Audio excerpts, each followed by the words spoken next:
কাঁদতে লাগলেন, আল্লাহ আগের উম্মতেরা হায়াত পেয়েছে 1000 বছর, ইবাদত করেছে বেশি, আমার উম্মতেরা 60 আর 70-এর মাঝখানে মরলে এদের নসিবে কি হবে? আমার উম্মতের তো ইবাদতের সংখ্যা কম। আবার কান্না শুরু করলেন, মন খারাপ আল্লাহ দেখে, নবীর যে মন খারাপ আল্লাহ দেখে। আল্লাহ নাজিল করলেন, ইন্না আনজালনাহু ফি লাইলাতিল কদরি ওয়া মা আদরাকা মা লাইলাতুল কদর লাইলাতুল কদরি খায়রুম মিন আলফি শাহর। সুবহানাল্লাহ পড়েন। আল্লাহ বলে, নবী আপনি কাঁদবেন না, আপনার চোখের পানি আমার সহ্য হয় না। অন্যান্য নবীর উম্মতদেরকে হায়াত দিয়েছি বেশি, কদরের রাত দেই নাই। আল্লাহ রাসূল এই কোরআন থেকে জানতে পারলেন আগের নবীরা হায়াত পেয়েছে 1000 বছর, 2000 বছর। আগের নবীর উম্মতেরা হায়াত পেয়েছে 800 বছর, 1200 বছর। আমাদের নবী পৃথিবীতে বেঁচে ছিলেন কয় বছর? সবাই বলেন। এবং সুনানে তিরমিজির হাদিস, আল্লাহ রাসূল সাল্লাল্লাহু আলাইহি ওয়াসাল্লাম বলেছেন, আমারু উম্মতি মা বাইনা আস-সিত্তিন ইলা 70। আমার উম্মতের গড় বয়স হবে 60 থেকে 70। ওয়া আকাল্লুহুম মা ইয়াজুজু যালিক, এর চেয়ে বেশি হায়াত পাবে হাতে গোনা অল্প কয়েকজন। বেশিরভাগই 60-70 এর মধ্যে মরে শেষ, ঠিক কি না? এখন আমাদের সমাজের কি অবস্থা? এটাই তো। আপনাদের টাঙ্গাইলের কি অবস্থা? কত কত বাঁচে? 100 বয়স হয়েছে এরকম কে কে আছেন দেখি? টাঙ্গাইল ওই যে একজন হাত তুলছে, যুবক হাত তুলছে, মানে বুঝাইতে চাইছে হুজুর দোয়া করেন 100 বছর বাঁচতে চায়। আচ্ছা 80 বছর কার আছে দেখি? 80 পাওয়া যাবে বোধহয় দুই একটা। ওই যে মাশাআল্লাহ মাশাআল্লাহ মাশাআল্লাহ, এই চাচারা আছে, আল্লাহ কবুল করুক, আল্লাহ আরো হায়াত বাড়ায় দেখ। 50 আছেন কে কে দেখি? 50 অনেক অনেক, হাত নামান হাত নামান, অনেক হায়াত পেয়েছেন আপনারা, আল্লাহ আরো হায়াত দেখ, আরো হায়াত দারাজ করুক, পড়ি আমিন। আমার উম্মতি মা বাইনা 60 ইলা 70, আমার উম্মতের গড় বয়স হবে 60 থেকে 70। এই কথা শোনার পরে বিশ্বনবী আবার কাঁদতে শুরু করলেন, কারণ বিশ্বনবীর টেনশন হচ্ছে আগের উম্মতের হায়াত পাইছে বেশি, ইবাদত করছেও, আমার উম্মত হায়াত পাইছে কম, ইবাদতের সুযোগও। হায় রে, আমার উম্মতের কি হবে? আমার উম্মতের কি হবে? এই নবী তো এমন নবী, সব নবীকে আল্লাহ একটা দোয়া করার সুযোগ দিয়েছিলেন, যে দোয়াটা করা মাত্রই কবুল। এটাকে আরবিতে বলে দাওয়া মুস্তাজাবা, লিকুল্লি নবিয়িন দাওয়া মুস্তাজাবা। সব নবীকে আল্লাহ একটা করে দোয়া করার সুযোগ দিয়েছে, আর এই দোয়াটা করা মাত্রই কবুল। আর সব নবীরা দুনিয়াতেই ওই দোয়া করে ফেলেছে।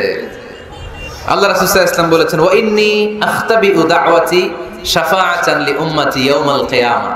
ওই দোয়াটা আমি দুনিয়ায় করি নাই, ওই দোয়াটা আমি তোমাদের জন্য কিয়ামতের ময়দানে যাতে তোমাদেরকে সুপারিশ করে জান্নাতে ঢুকাতে পারি, ওই জন্য রেখে দিয়েছি।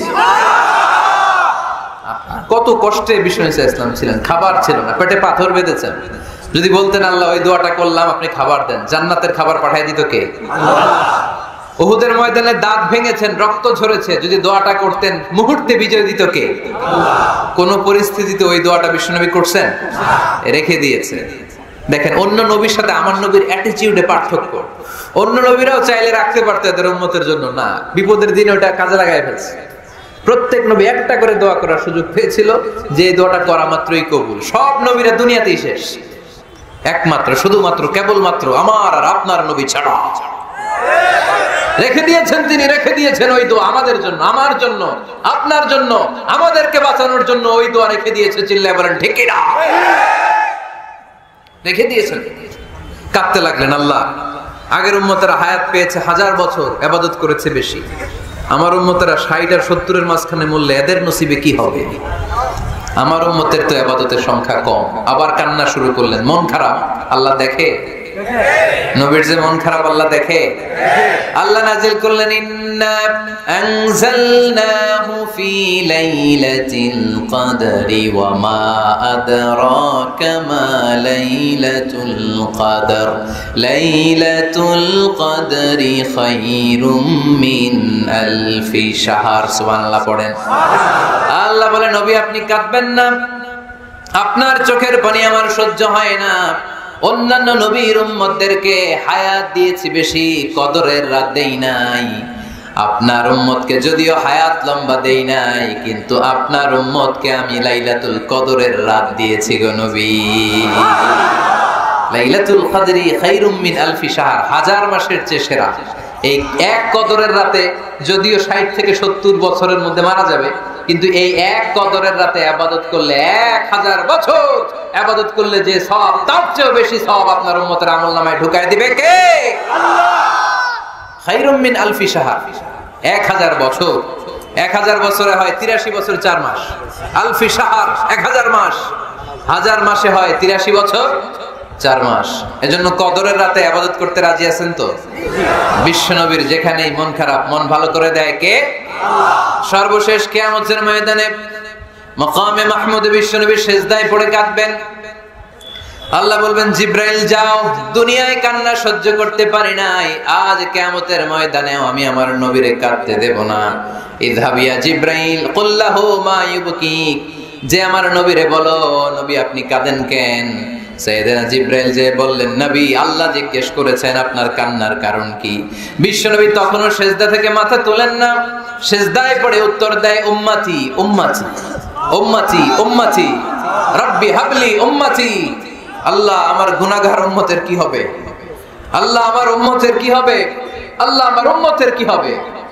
আল্লাহ বললেন, জিব্রাইল তাড়াতাড়ি যাও, আমার নবীর কান্না আমার সহ্য হয় না, আমার নবীর কানে কানে যে বলো, ইন্না সানুরদিকা ফি উম্মাতিক, দুনিয়াতে যেমনি আপনি পেরেশান অবস্থায়, মন খারাপ অবস্থায় আমি আপনার মন ভালো করে দিয়েছি, আজকে আপনার উম্মতের ব্যাপারেও এমন একটা ঘোষণা আসবে, ওই ঘোষণা পেয়ে আপনি আজও খুশি হয়ে যাবেন গো নবী, আজও খুশি হয়ে যাবেন। ইরফা রাসাক, নবী আপনি মাথা তোলেন, মাথা তোলেন, আর সিজদায় পড়ে থাকবেন না, ইরফা রাসাক, মাথা তোলেন।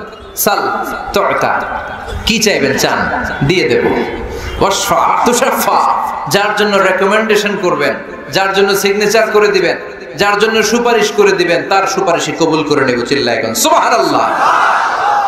এরপর বিশ্বনবী সুপারিশ করতে শুরু করবেন আর আমাদেরকে জান্নাতে ঢোকাতে শুরু করবেন। তারপরেও নবী ক্ষান্ত হবেন না।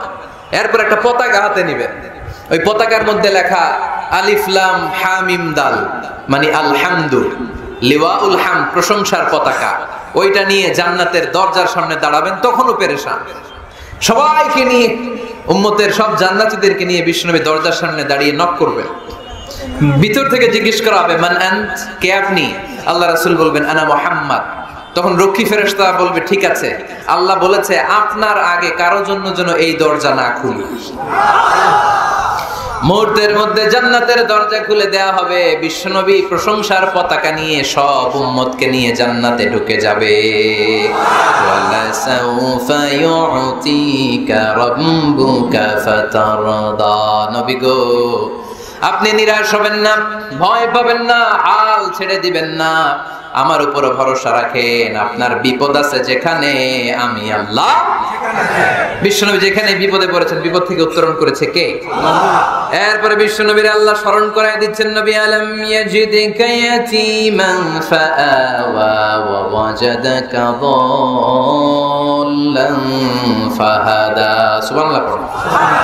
তার মানে শপথ, রাতের শপথ, দিনের শপথ শেষ, কনফার্মেশন শেষ, এবার রিমাইন্ডার, স্মরণ করায় দিচ্ছে, নবী গো আলাম ইয়াজিদকা ইয়াতীমান ফাআওয়া, আমি কি আপনার ইয়াতীম পাই নাই? আল্লাহ রাসূল সাল্লাল্লাহু আলাইহি ওয়াসাল্লাম যে ইয়াতীম ছিল জানেন? দুনিয়ায় আসার আগেই বাবা হারিয়েছেন, 6 বছর বয়সে মা হারিয়েছেন, মা ইন্তেকালের পরে দাদা আব্দুল মুত্তালিবের কাছে মানুষ হয়েছেন মাত্র 2 বছর। আল্লাহ রাসূলের বয়স যখন 8, দাদাকেও হারিয়েছেন।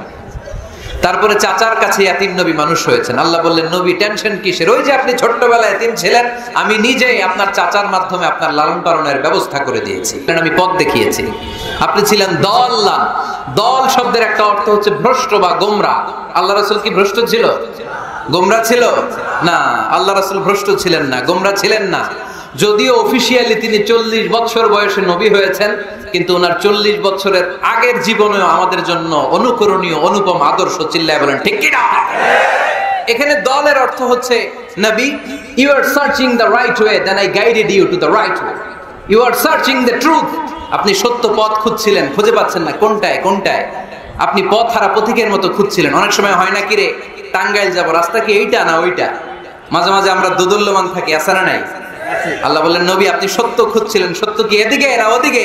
আমি বললাম নবী ওই দিকে নয়, আপনি এই দিকে যান। এভাবে আমি আপনার পথ দেখিয়েছি। চিল্লায় গন সুবহানাল্লাহ। আমরা যখন পথ ভুলে যাই, পথ দেখায় কে? আল্লাহ। জোরে বলতে হবে কে? আল্লাহ। আমি যদি কোনদিন পথ ভুলে যাই, হাত ছানি দিয়ে কাছে নিও, মমতার বন্ধনে আমায় বেঁধে সব ভুল ক্ষমা করে দিও। পড়েন, আমি যদি কোনদিন পথ ভুলে যাই, হাত ছানি দিয়ে কাছে নিও, মমতার বন্ধনে আমায় বেঁধে সব ভুল ক্ষমা করে দিও। চিল্লায় পড়তে হবে আমিন। এটা কিন্তু একটা দোয়া, যদি আল্লাহ পথ ভুলে যাই পথ দেখায় দিও। প্রতিদিনই কিন্তু এই দোয়াটা পড়ি সূরা ফাতিহায়, ইহদিনাস সিরাতাল, সবাই বলেন ইহদিনাস সিরাতাল।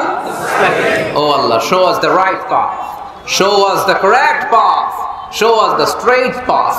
আল্লাহ সোজা রাস্তা দেখান, যে রাস্তা শুরু হয়েছে দুনিয়ায় ঢুকে গিয়েছে জান্নাতে। ওয়াজাদাকা দাল্লান, আপনি পথ খুঁজছিলেন, আমি আপনার পথ দেখিয়েছি। ওয়াজাদাকা আইলান ফাআগনা, আপনি ছিলেন নিঃস্ব, আমি আপনাকে ধনাঢ্য বানিয়েছি। তাফসিরে এসেছে ফাআগনা বিখাদিজা, আমি খাদিজার সাথে বিয়ে পড়াইয়া দিয়ে আপনারে ধনী বানাইয়া দিয়েছি। আল্লাহ রাসূল সাল্লাল্লাহু আলাইহি ওয়াসাল্লাম খাদিজা রাদিয়াল্লাহু তাআলা আনহার ব্যবসায় কাজ করতেন। আল্লাহ রাসূল সাল্লাল্লাহু আলাইহি ওয়াসাল্লামের আমানতদারিতায় মুগ্ধ হয়ে আম্মাজান খাদিজা বিয়ের প্রস্তাব পাঠালেন। বিয়ে হয়ে গেল, আরশের উপর থেকে আল্লাহ সাইয়েদানা খাদিজাকে সালাম পাঠালেন। সুবহানাল্লাহ। আর সাইয়েদাতুনা খাদিজা বললেন নবী আজ থেকে আমার সম্পদ বলে কোনো কথা নাই, সব সম্পদ আপনার পায়ের সামনে আমি ঢেলে দিলাম, আপনার যা মনে চায় এটা দিয়ে করেন, ইসলামের দাওয়াত দেন। ফাআগনা বিখাদিজা, খাদিজার সাথে বিয়ে করিয়ে দেওয়ার মাধ্যমে আল্লাহ রাসূলকে ধনী বানায় দিল কে? তার মানে তিনটা রিমাইন্ডার দিলেন। এক নম্বরে আপনি এতিম ছিলেন, লালন পালনের ব্যবস্থা করলাম। আপনি পথ খুঁজছিলেন, আমি আপনার সঠিক পথের দিশা দিয়ে দিলাম। আপনার টাকা পয়সা ছিল না, আমি আল্লাহ আপনারে ধনী বানিয়ে দিলাম। সুবহানাল্লাহ পড়েন।